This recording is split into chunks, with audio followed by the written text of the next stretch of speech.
But if anyone needs to get in the room, just let me know while I'm doing the presentation and I will pop over and let them in real quick.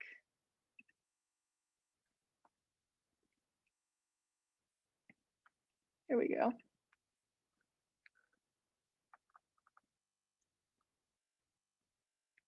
Nice to see you, Francesca.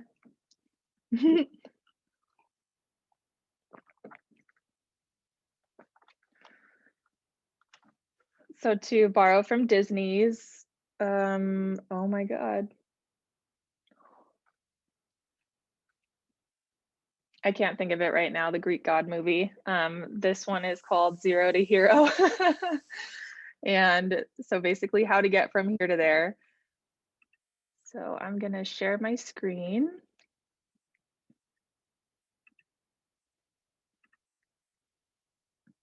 Minimize this. I think we're good on everyone being in here. But again, if someone is trying to get in, just let me know. Okay. Zero to Hero, how to get from here to there.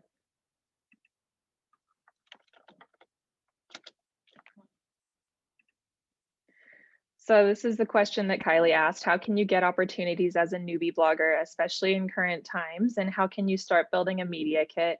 I feel like I'm in that first job rut where everyone wants to see past experience, but how do you get experience when no one will hire you? Good question. So this talk is mostly going to be about the things that I think will work for absolutely anyone. The most important things that I think are worth focusing on, that if you do these things, in my opinion, at least from what I've seen, you basically can't not succeed. So for the step one, you really are getting into a rhythm. And I think a lot of us are in this part of it where we're trying to kind of figure out, who am I? What is my brand? What's my message?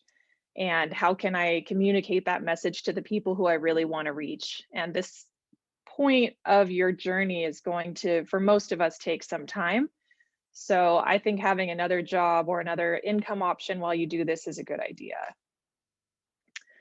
So first and foremost, be a data scientist. You've got to keep trying things to see what works with your audience and to find your niche. I know some of you have come into this knowing exactly what your niche is, and that is wonderful, but a lot of us don't know right away what we're all about, what our niche is. We have a lot of interests, and it can be a really good idea to just test things. We can't have any information on how it's going to go if we're not testing things. And that's how it always goes in terms of like science, being in a lab, or running a business as an entrepreneur. You've got to try things to see what your audience wants, how you can fill content gaps. And I think the best way to really see what's working for you is to get very well acquainted with analytics. I'm constantly looking at analytics, and this informs a lot of my decisions on content, and it really helped me to discover what my niche should be, actually. When I started out, I wasn't really focused on making solo female travel my niche, actually. That happened in year 3. So if you don't know your niche yet, that's okay. We're here to just test and try things out, and to not expect things to work perfectly from day one, because it's just usually not how it goes. So I want to show you something I do a lot for my analytics to see sort of what's working and where I've lost some footing.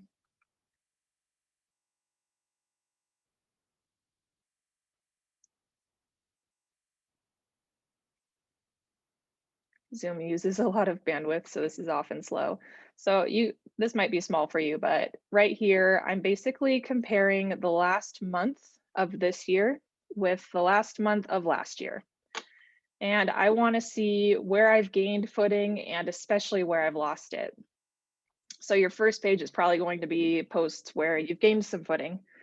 And I'm happy to see that it worked out, that I was able to regain the #1 spot for cheapest destinations to travel to. As you can see, or maybe you can't, that is almost 10% of my traffic. It used to be more like 6%. And the time on page is good here too, so I like to see that. So you'll see some here where you're up like thousands of percentage points, and that's probably because you didn't have that post last year, or maybe you had just written it. But I want to know where I'm losing it. So here I have the best places in the USA for solo travel. I'm down 30% on that. So I want to look at who's beating me now and see what they're doing that might be something that I could incorporate. I did that for the cheapest destinations to travel to. I just brought it current. So each year it's the cheapest destinations in 2020 or 2021. Sometimes that's enough to help you regain that number one spot because people want current information.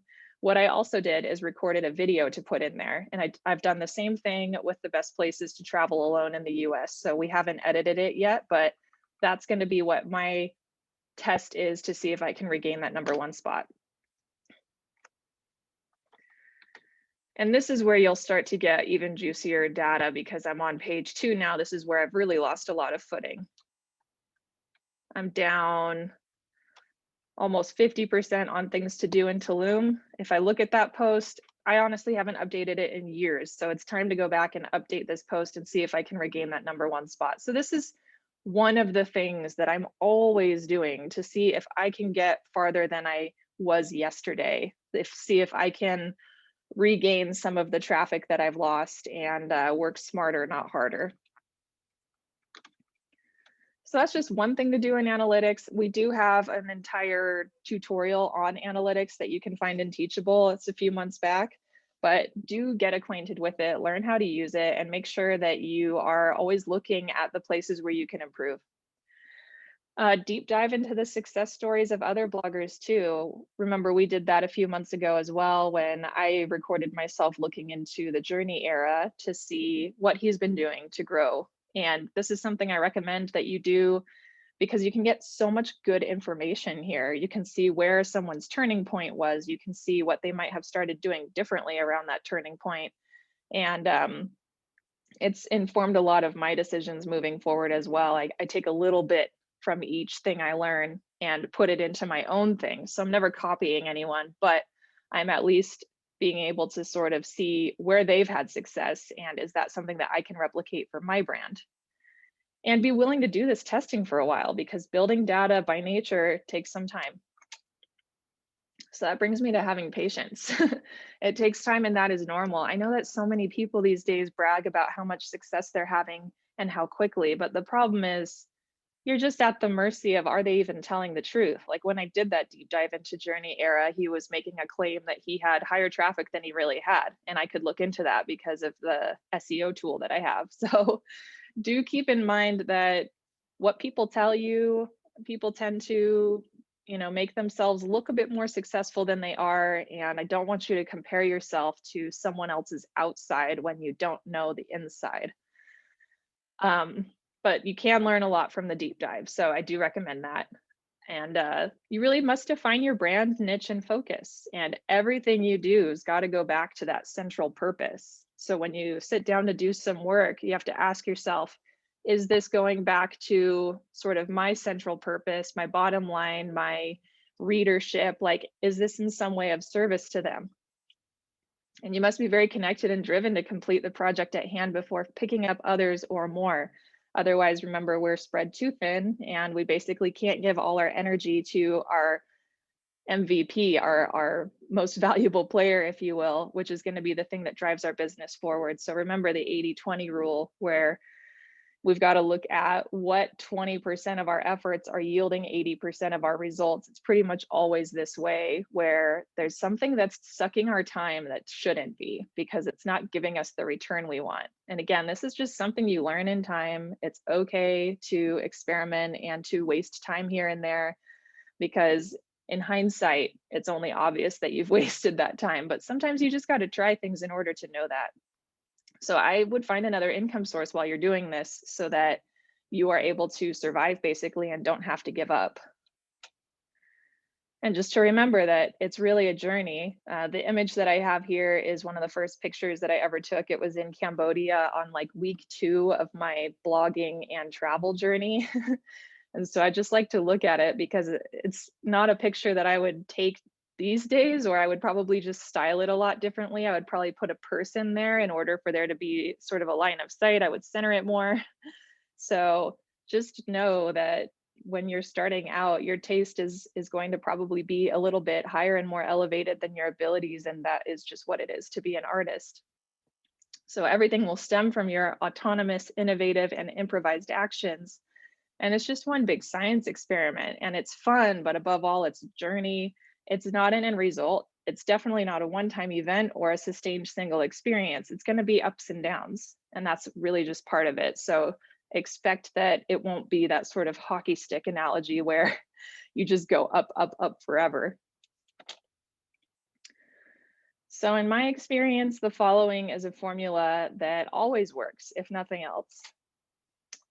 If you are laser focused on search engine optimization and especially building strong backlinks from reputable sources, and this is actually my traffic from when I began all the way up until, I think I took this screenshot like maybe a month and a half ago. So you can see that it was like low, low, low, low, low for a while. And then it just kind of took off. And you can obviously see there on the second image where the pandemic hit, but it's on its way up again. And so you can see tons of peaks and valleys though in there where it's gone up and down, up and down, up and down. And that's just part of it.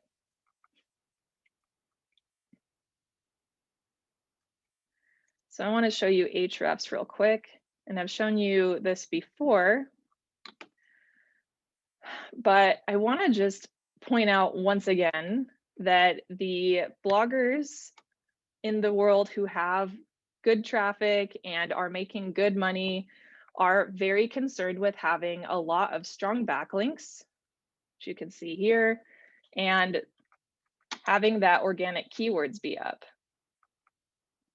Here we've got the Planet D, 2.6 million backlinks. Their domain rating is 71. That's pretty good. Blonde Abroads is 72, mine is 68. So always be focused on getting those backlinks.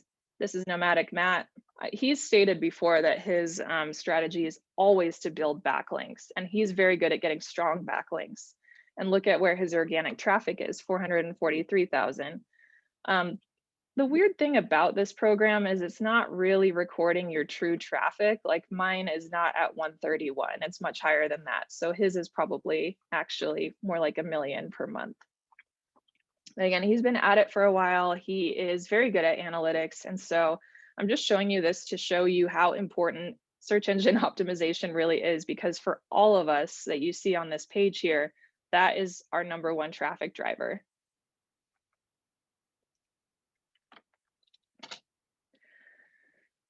Number 2, if you prioritize relationships and collaboration, it can really move the needle forward. So the girl who's sitting at the front and center of this photo really helped me in so many ways when I first started. She would recommend me for projects. She would involve me in some of her projects. The girl, Susie, in the back there, left with black hair, goth girl, same thing. We've definitely helped each other out. We've done a lot of projects together, but these two, and especially the girl in the front, Yvonne, really helped me when I was in the stage where I was just kind of struggling to get opportunities. They would recommend me for things, and having a personal recommendation is really a game changer. And you can't do that without having relationships and collaboration. And then finally, if you continuously put out great content that really serves your readers first, you will succeed. SEO, prioritizing relationships, and service are really the key ingredients, and everything else can really take a backseat to that. So step 2, build and they will come. The things that you should be doing now are really focusing on your traffic. Again, we need to adequately experiment to see what does and does not work on our channels. You might think that, I mean, for my example, I really wanted to try to rank for Berlin content because I lived there, but it just didn't work for me. European content does okay for me, but nowhere near as well as US-based content or Southeast Asia-based content. And I only know that because I tested it. And that's okay. It's really good information for me to have. It helps me make more informed decisions about the content I'm going to be making moving forward. Europe is not a good place for me to focus. which is fine. I'm not that passionate about European travel. I kind of like developing country travel and US travel a bit better. So maybe that's why it didn't work out for me, but that is something I couldn't have known without testing it. And if you don't know your niche yet, you've just got to experiment and see what works. So I know we've talked about the importance of a niche, and yes, it is really important. But if you just don't know yours yet, then the only choice you really have is experimentation. So write in the name of SEO and data. Not every post has to be this like super well researched 12-hour post. That is something we need to let go of right now. You can write posts that are more of like your thoughts and your feelings, which tend to go much quicker because there's no research involved. It's just how you're feeling at the moment. You can do stream of consciousness where you're just basically like whenever inspiration hits, you just write it down, whether you're going to post it or not. And I think you'll find that most of the time you can post it. So just remember that we need to get content on our blog. It should be good, well-written content, but not every single post should be taking 12, 10 hours. Break it up if that's what's happening. Investigate why it's taking that long. But remember that if we don't have more stuff on our website, number one, there's not as much for people to read and interact with, and so they're going to leave. And number two, there's not going to be as much information for you to see what's working and what's not. So remember that moving the needle forward is going to again require experimentation, and that means really focusing on your blog and putting content on there and seeing what is going to rank. I would also start doing affiliates pretty much right away. I started doing them in month 4, and I don't think there's any reason to wait, really. I would add affiliate links to your best performing posts in a natural way. So if you mention a specific place to stay, or if it's a packing list, maybe you want to recommend travel insurance or something that you really enjoy using. I don't like it when the link is unnatural and doesn't belong there and is kind of out of context, which we have talked about before. So add it in there in a way that makes sense. And you never know, it really might pick up and help you make some money early on. You can consider writing posts that are just for affiliates, like a tour review, an item review, a course review, or a packing list. But whatever you do, just keep writing in the name of SEO and data. And I know I wrote that twice, and that's to emphasize the importance of doing it. Also, just keep learning, never stop learning, really be a sponge for information. This is actually something that I think will set you apart because not everyone is doing this. Number one, learn from your audience, ask for feedback, and listen to what they say. I really like sending out surveys to get this information, but you can ask on your Instagram stories. It's up to you how you want to get this information, but form a relationship with your audience because their attention is what gives you income. Invest time and effort into reading better writers and learn from more successful people. So I'm pretty much always reading books on business. I'm always listening to podcasts on business. If I have downtime, if I am on a train, a bus, whatever, and I have extra time, I'm not listening to music. I'm listening to a podcast or an audiobook so that I can learn something. So I think it's important to always be doing this because there's people out there who put out books for $9 or $10 that are full of like really, really good information. I love Essentialism. Tools of Titans by Tim Ferriss is amazing. There's just Start With Why by Simon Sinek is really good. Super Fans by Pat Flynn. These are all books I've recommended to you guys before, but I think that it's just such a good idea to be learning as much as you can from these people. A lot of these books are available on Overdrive through your library, so you don't even have to pay for them.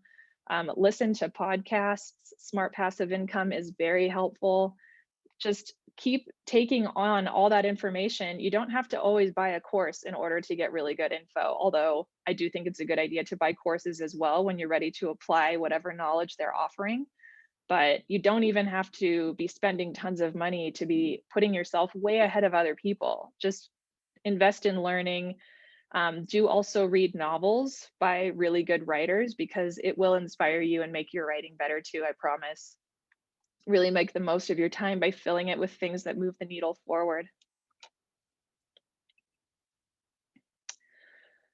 And in the beginning, I would do some things for free, only if you really want to do it and you think that you're going to be able to knock it out of the park, which is a baseball analogy. I don't know. We use a lot of sports analogies in the US. But basically, knocking it out of the park is doing like the best you can possibly do, and be willing to accept opportunities that are a really good fit for you. Do them for free while you're still building an audience and getting that data. Do really well on these things, like give it 110%, and then use the success of these partnerships to build your case studies and your media kits. So we've got data from our analytics, we've got things that we've done for free, we've got data from our affiliate links, and these are all really good resources for you to see, how am I doing? What can I put in my media kit? How can I sort of show people what I'm capable and what I can do? So your media kit should feature your very clear, concise brand and who it serves, success stories that make it an easy yes to work with you. And that is what we just talked about in the last slide. Like, if you want to do something for free in order to build up that data, I think that's a very good idea in the beginning. Your most impressive numbers, particularly on your main platform, should also be on your media kit. And historical data from reader surveys and partnership results are really good as well. So this is my very out of date, we need to update it media kit.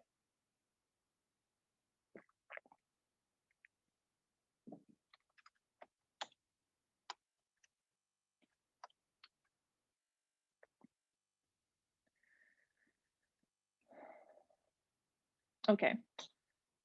So here I'm just basically, here's my face. I'm telling you who I am.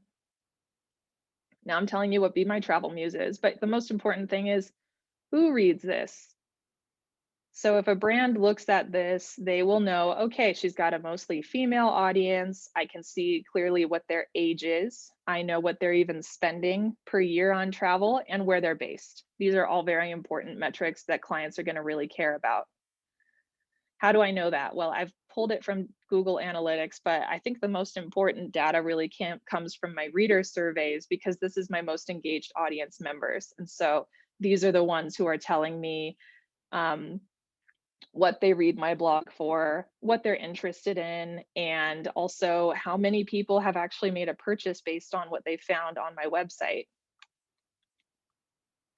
Then I have my social channels here. I think what I would do now is take Twitter off and put YouTube on. And then I have all of the media that's featured me. And you can see some of the people who I've worked with here in the past. And this is why we do some things for free, so that you can put these partners on here and show like, hey, this is who I've worked with. If you don't have this information yet because you're just starting out, then focus on what you do have, which is your reader survey information, your analytics information, and what your followership looks like. I would take screen grabs from anyone who has ever told you that they made a purchase or took a trip based on your advice, and I would put that down here instead, until you're able to have the media and the partners.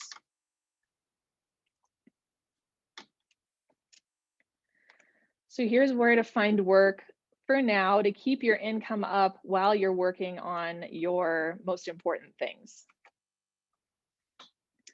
Look for a job that you want, and then if it's an influencer that's hiring, make sure that they know that you exist. Subscribe, comment, and get involved in their community. Don't just do it once and then show it to them and be like, look, I participated in your community, you should hire me. Like, leave meaningful comments, get involved, and make sure that they know who you are. Tailor your resume and pitch to exactly match their job. So this is, I mean, if someone just sends out a super general resume and cover letter to me, I'm not going to call them, because I know that they didn't actually look at what the job description was. I know that they are just blanket applying to a whole bunch of stuff. And I want to know that you actually want this job from me. So make sure that you are showing this person that you're a good fit, and having different resumes that emphasize different skills of yours depending on what you're applying for. I would go above and beyond to follow up as well. I actually don't hire people unless they find my email and follow up with me directly. So I might have a bunch of applications on whatever job board I posted on, but I don't even remember to look at those. It's the people who actually take the time to follow up with me outside of that who I will actually call back.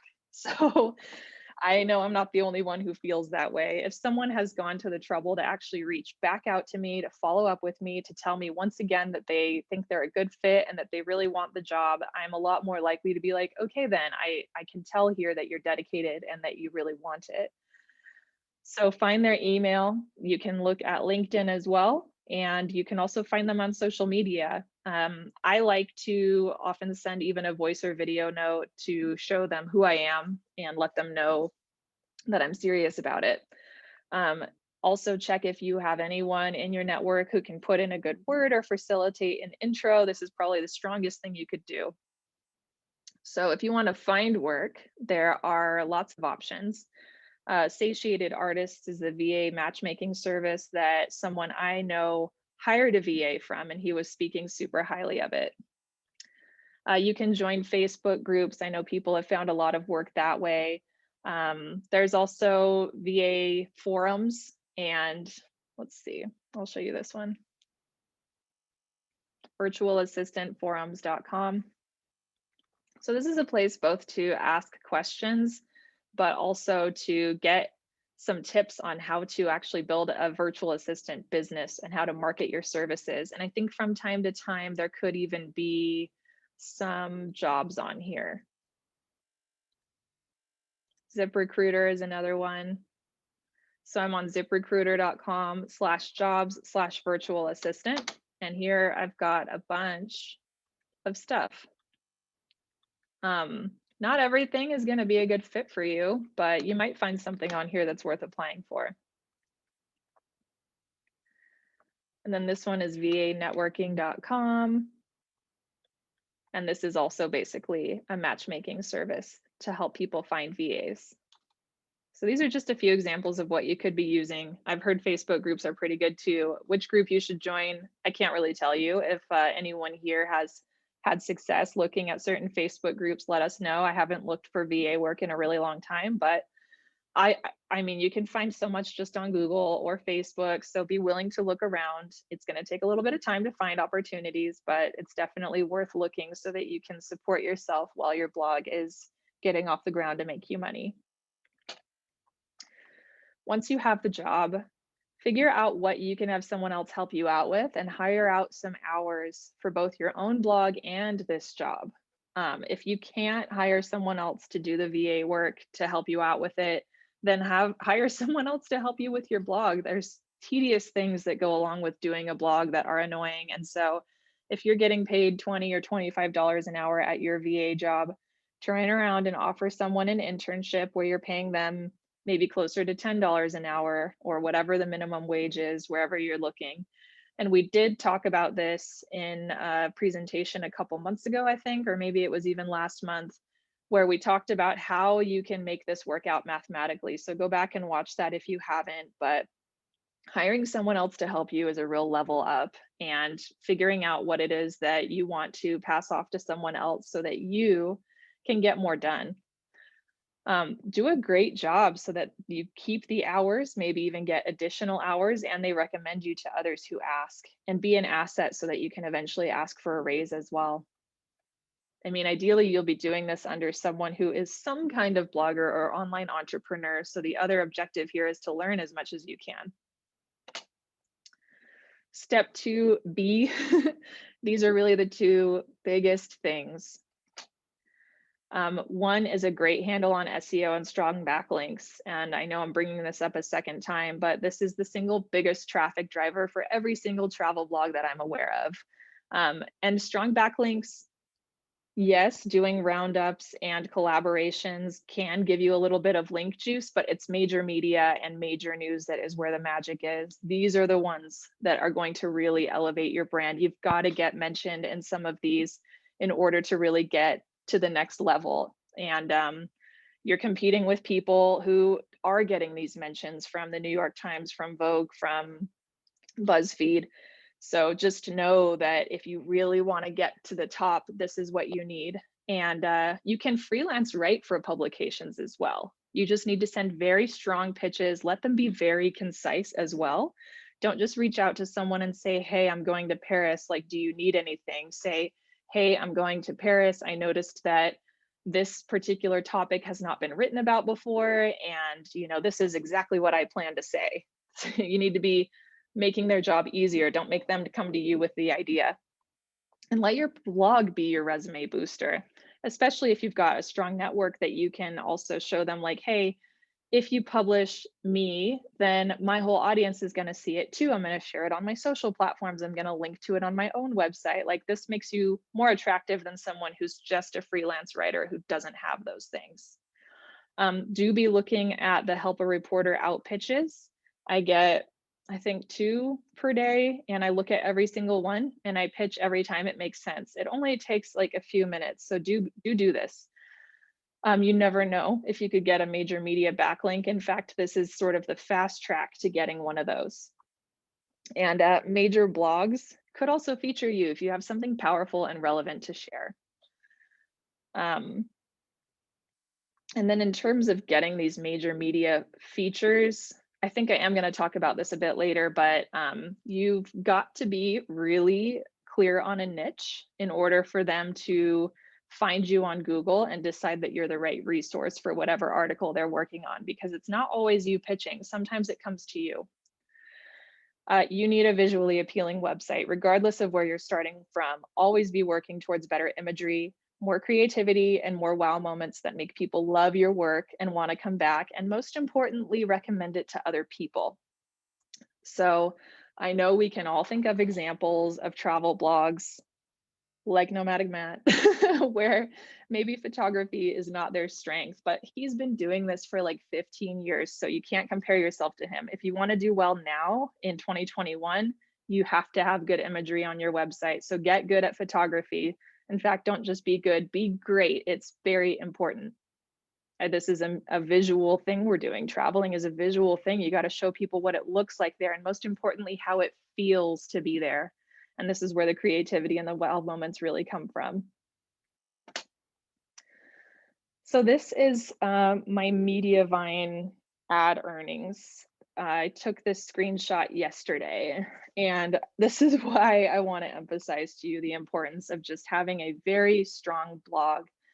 I don't know if you can see here, but my earnings for December were over 11 grand, which is the highest I've ever earned. And that happened in 2020, which is crazy. And this all just came from having a really big focus on my website above all else always. And my earnings for this month are probably still going to push above 8,000. That is a living. That's a living right there. That's all you really need. But when you have a blog that strong, opportunities are also going to come to you. So I do get paid opportunities in addition to this. So this is not all I make in December. This is just what I made on ads alone. Step 3, invite opportunity. This is where the magic happens. So if you really have satisfied that your niche is clear and your goal is always in sight when you make any business moves, you keep getting better and better at what you produce. Remember, we're just trying to get farther than we were yesterday. No point in comparing yourself to anyone except for the past you.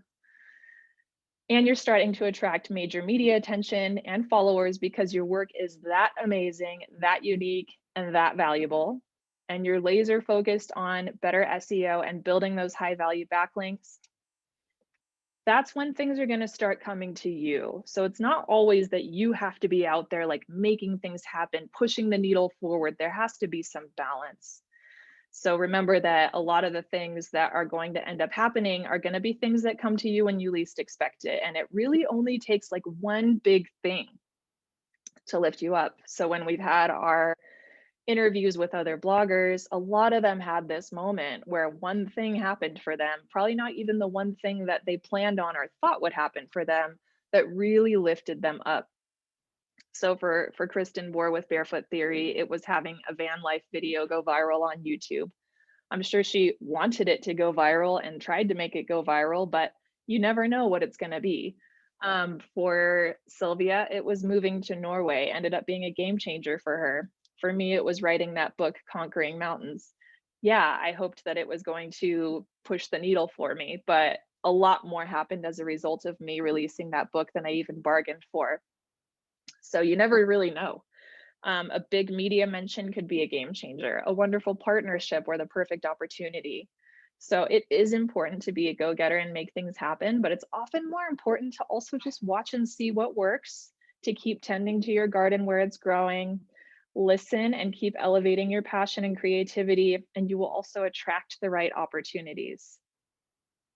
So I hope that makes sense, but it's the sort of balance between this very masculine part of us that goes out and makes things happen and the very like feminine part of us. And this is not me being like gender normative here. This is really about the balance that we all have in us between the part of us that goes out and makes things happen and the part of us that also lets things come to us. It's very important to let things come to us. I think a lot of us are raised thinking that we have to like go out and always be pushing the needle and hustling. Like, no, also it's very important to step back and let things come to you. It does work that way.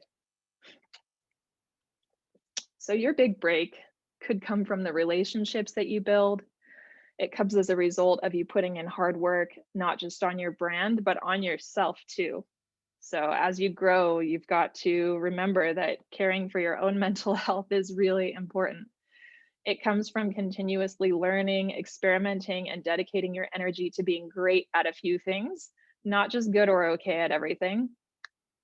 And it often comes when you least expect it, so don't lose heart. So these are sort of my examples. Getting the solo female travel column with Nomadic Matt, I didn't ask him for that. He came to me with the idea. This is because we had a friendship already. I've never asked him for anything. So it wasn't because I was like, hey, I want to become friends with Matt so that he can help me out. That's not how it went. But he saw the stuff that I was writing. He felt that it was a good fit for his brand. And because I had done such a good job on my own blog, he gave me that opportunity to write for him. And that also led to me getting featured by BuzzFeed and Business Insider when we came out with that book. BuzzFeed is a relationship that Matt introduced me to, and then Business Insider was one that I pitched myself. So these were two of the biggest media features that I got in the beginning, and both of them went viral, which was completely out of my control, right? But these are the things that worked for me that I didn't like set out from day one expecting.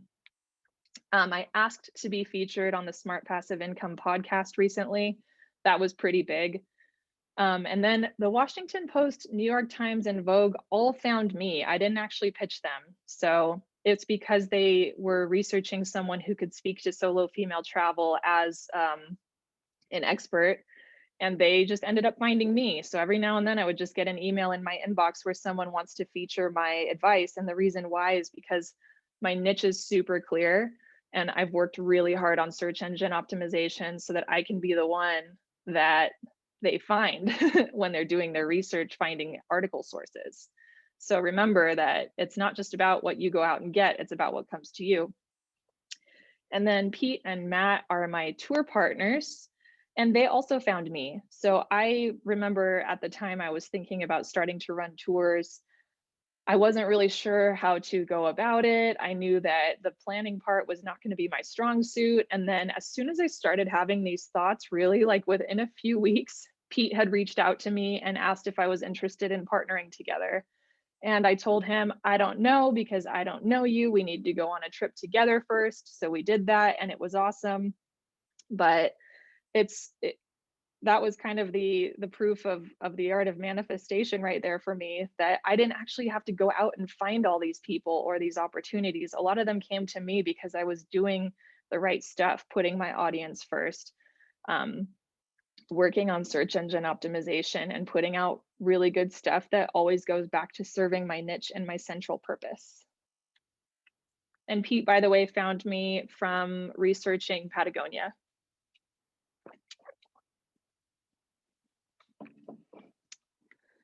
Step 4, ask to get what you want. So you've got to be willing to pitch even when it feels like a long shot. I know we just talked about letting opportunities come to you, and that's half of the puzzle, but the other half is you going out and getting things and making things happen. So if you're nervous to pitch, don't worry about it. Just do it. The worst you can hear is no, and be willing to hear no. Don't take any feedback in either direction personally. So if someone's like, yeah, you're great, you're wonderful, and everything's going really well for a while, don't let that stop you from continuing to push the needle forward and asking for what you want. And if they're saying no, it's not the right time yet, or you're just not there yet, that's okay. Like, at least you're trying, at least you're putting yourself out there, at least you're pitching. You can't get anywhere if you're not willing to do that. And don't be afraid to follow up. Again, the magic is often in the follow up. Building up a rapport with this person is also a very good idea before asking for something. So commenting on their stuff again, letting them know maybe you've taken their course, let them know you're a fan. A lot of times course creators will want to feature successful individuals who have taken their course. So if you've had some success from something that you've taken, and this is from a big influencer with a big audience, let them know that, because they want to feature success stories. And while I think that email is great, if you're finding this influencer on social media, everyone's on their phone constantly these days. And now is a good time to reach out to them on social media. So I might send a little note first so that it doesn't look like spam, but just be like, hey, I'm Kristen. I have something I want to run by you. I think I would be a really good fit for XYZ because of XYZ. I just want to say the rest of this in a voice note so that you can hear my voice. For example, if it's a podcast, it's better for them to hear you, or a video so that they can see you. These are just ways that people can, get a better sense of who you are. Again, don't take any feedback in either direction personally, and don't be afraid to follow up. You're not bugging people. At least follow up once. Quite often I won't notice or see the first email inbox because my inbox is absolutely flooded. So do assume that other people, especially editors and media, are getting a lot of emails. So following up is always a good idea. And also, when you're asking for what they want, the other they is your audience. Involve them in what you're doing. People love behind the scenes. So show them the behind the scenes in maybe planning a trip, or taking a certain photo, or making a video, building your blog. People want to be sort of in on that journey with you, in on the adventure with you. This is where the vulnerability comes in too. People want to feel like they know you and like they would want to hang out with you. So take their feedback, let people give you feedback. Try not to like get upset by it or take it personally, because they really don't know you. It's just your brand. And ask people for what they want and give it to them. Again, I really like to send out yearly surveys for this. I always offer a little benefit for filling it out. It doesn't have to be extravagant. It can be a gift card. It can be something you've created. Just some kind of incentive to get people to want to fill out your survey. Send out personalized emails and nurture your email list. So these are your most dedicated people. Don't let it get to the point where a year has gone by without you sending an email to your email list. Like, this is your chance to let them know what you're doing, to send out your more personal updates. Invite discussion whenever you can.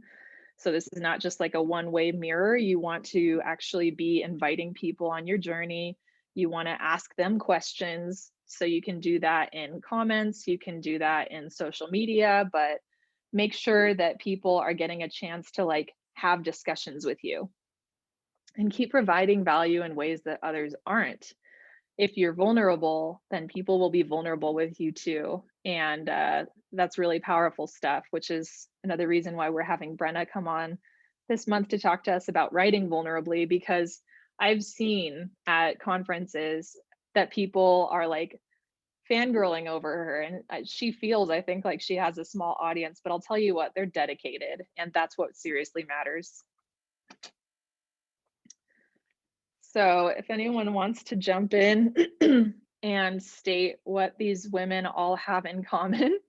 If you don't know, this is Taylor Swift, Cheryl Strayed, the queen of the US herself, Oprah, Elizabeth Gilbert, and Cardi B.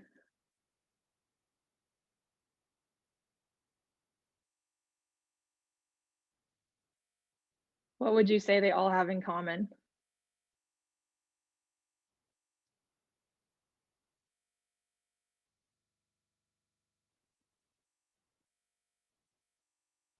Nobody? No guesses.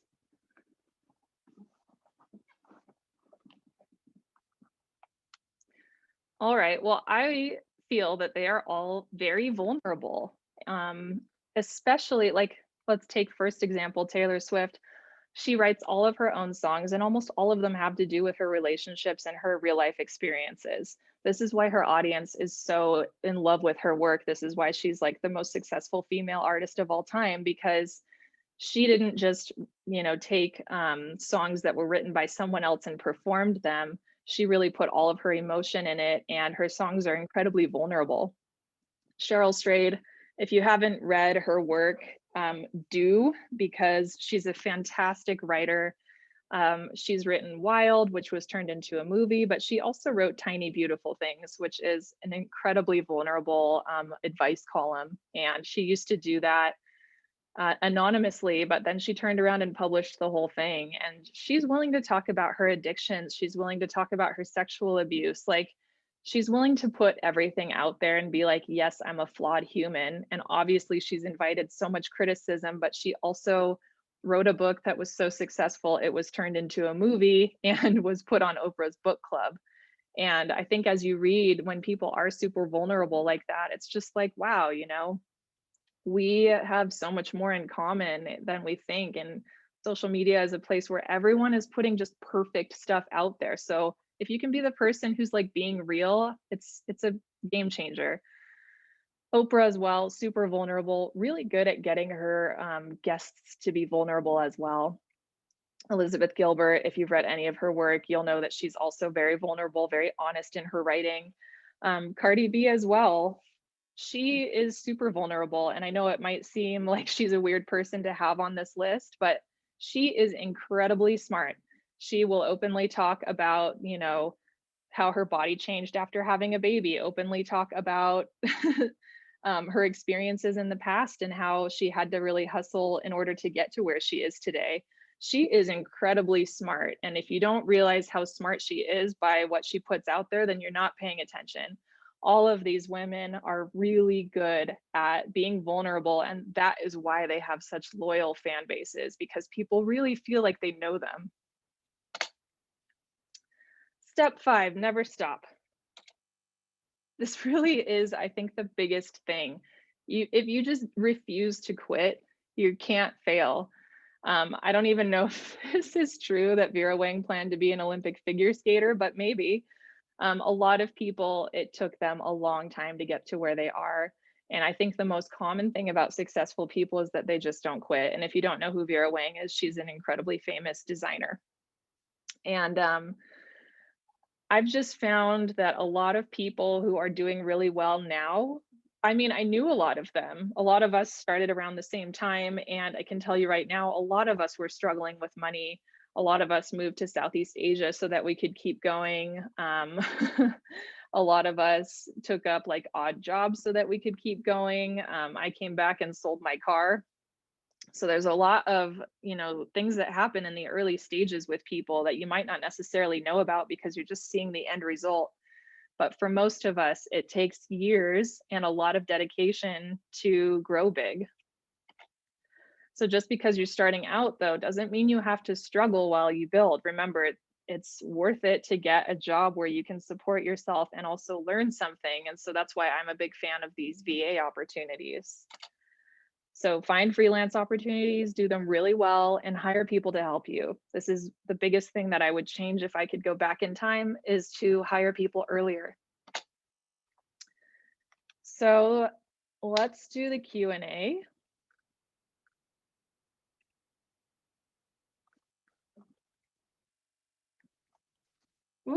Feel free to ask questions.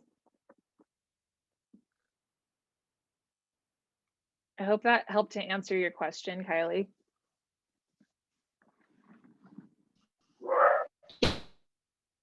Yes, it did. Thank you so much. Awesome. I feel like I just need to, I think my biggest thing is finding like backlinks. Oh, can you hear me? Yes. Okay. Yeah, I think the biggest thing is just finding backlinks. I was doing really good at pitching with Haro, but I feel like there's so many lately that just like they don't really apply. And I'm like, maybe I could make it work, but I'm like, is it worth my time to even try? Probably yes. So I think just really putting more effort into that. I know you said it only takes like a few minutes to like apply for one. Like, I guess, can you go through what exactly like, because I feel like some are like really specific and then some I like feel like I need to like almost send them like a whole long email or a post to prove myself. I don't know. Yeah, so I would not do that because remember, they're getting a lot of pitches. So you need to be really concise. And what I like to do is even use bullet points to prove why I'm a good choice for this. Or if I have a specific, really amazing photo of something, I could be like, here, you could actually use this in your present or your post. I might link to something I've written to show them, but it's actually really important that you make it short and sweet. Okay. So do read their whole post so that you can follow the directions for pitching. But then once you do that, make sure that you're only really sending meaty stuff. I was actually going to ask about that too. Like, Kristen, do you have some examples of pitches that you would be able to share from Haro? Like, I know you shared, I think it was a non-Haro pitch when we talked about that a couple of months ago. But I guess I struggle with, do they want a pitch about why we're a good fit, or do they want like the soundbite that they can use? You know what I mean? Like, do they want our response to be, okay, here, I can just copy and paste this into my article or whatever? So I don't feel like I'm all in and still be concise. I'm looking in my email right now, so I'll try to find one. When I have Zoom going, everything else is much slower. But to answer your question, they basically want your soundbite. So when I respond to anything, I say that I'm Kristen, the CEO of Be My Travel Muse, which is one of the largest female travel brands in the world. And I just leave it at that to qualify who I am. I have my website there so they can see who I am if they want to look into it more. But I mainly am there to answer their questions. So let me see here.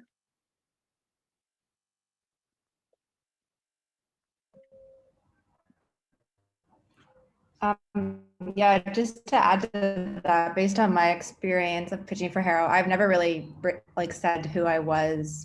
I usually just answer the question like very concisely, and I really only answer queries that I feel like I legitimately am a good fit for. But I've had like a really, really good success rate with Haro, Okay, and that's the approach helpful. I've used. So let me, yeah, what Laura said, let me show you.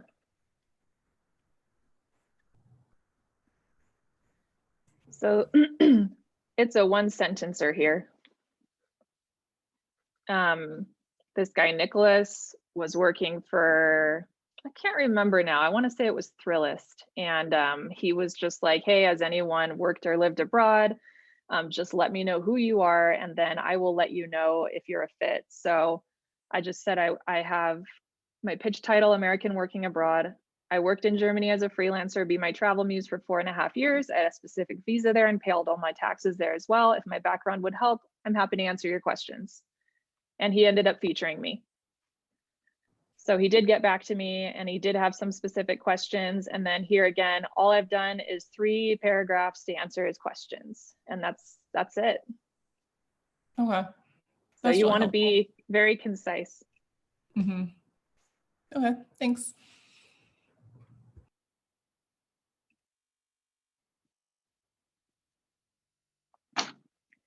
Yeah, they're less concerned about like who you are and whether you're qualified to answer, which you can clarify that you are qualified to answer in one sentence, or than they are what you can give them for their article. Makes sense.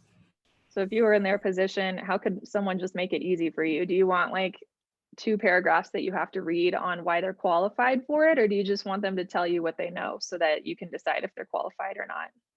Mm-hmm.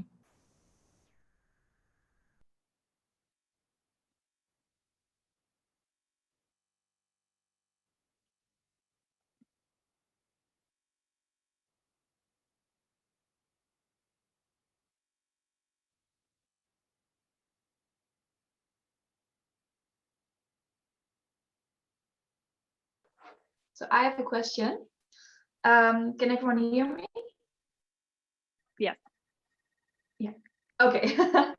I was wondering if you write any guest posts or did any relevant freelance writing.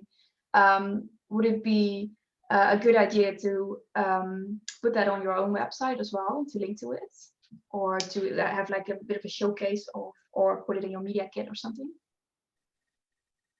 If you freelance written for someone else,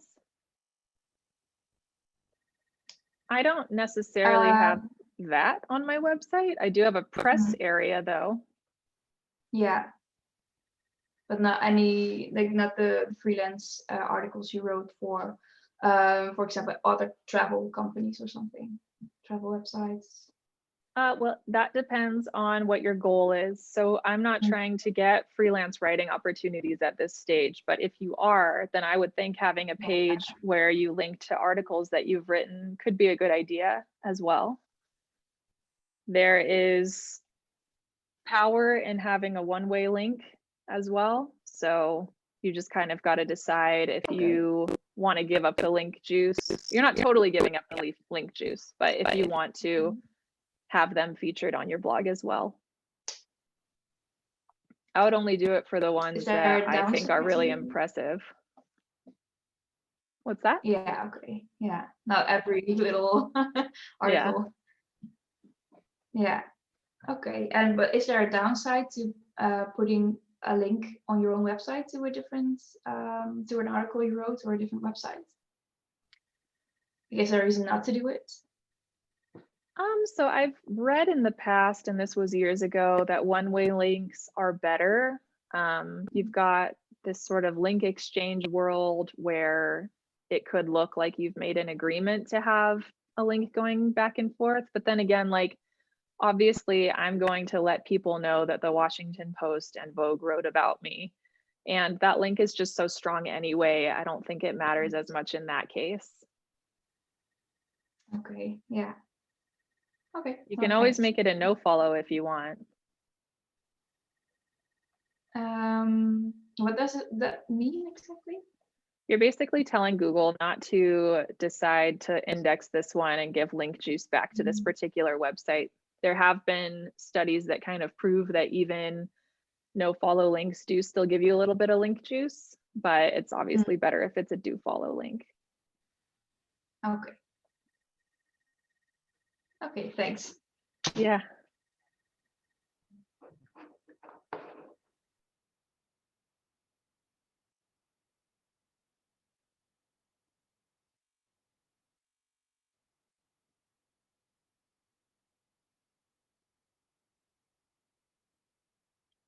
Nobody has a question?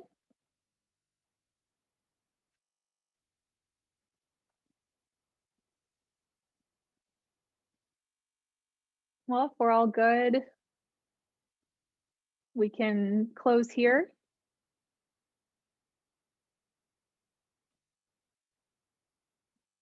Everybody happy with that?